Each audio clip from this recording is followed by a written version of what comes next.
ఐదేళ్లుగా పోలీసు వ్యవస్థ నిర్లక్ష్యానికి గురైందని హోంమంత్రి వంగలపూడి అనిత తెలిపారు. పోలీస్ డిపార్ట్మెంట్కు కావాల్సిన నిధులు ఇవ్వకుండా ఆ వ్యవస్థను నిర్వీర్యం చేశారని తెలిపారు.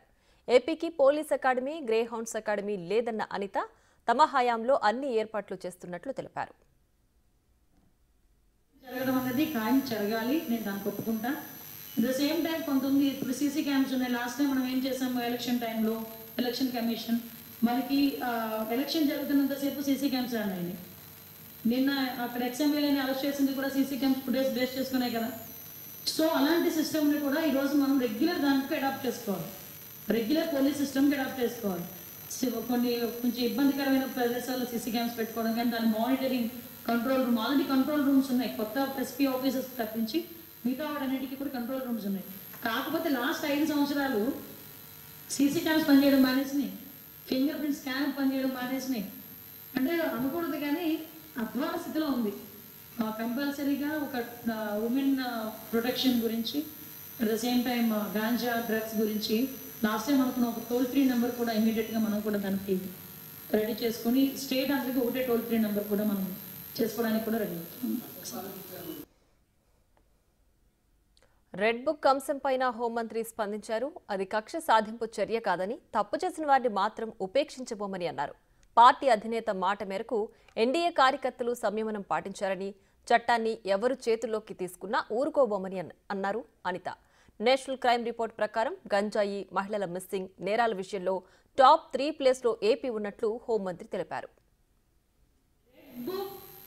కక్ష సాధింపు చర్య కాదు, దయచేసి మీరు అది అర్థం చేసుకోండి.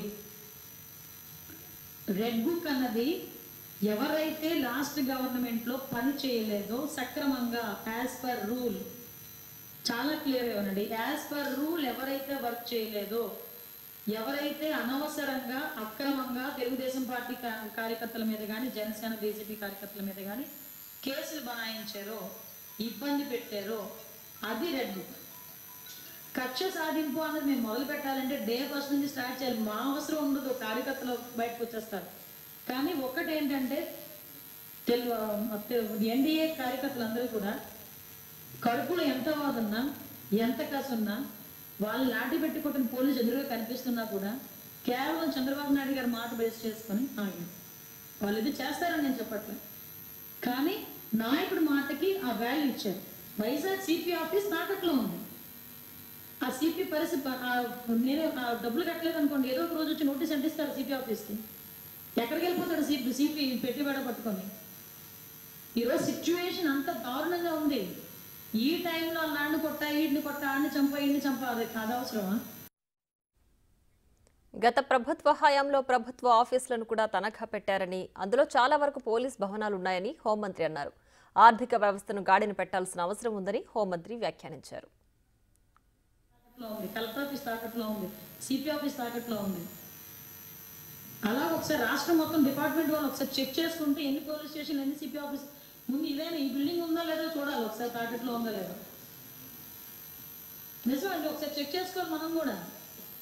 నాకు AP housing corporation, police housing corporation వాళ్ళు వచ్చారు నా దగ్గరికి. ఈ 5 సంవత్సరాల్లో ఇది ఒకటే నాకు లాస్ట్ ప్రాజెక్ట్ కట్టింది.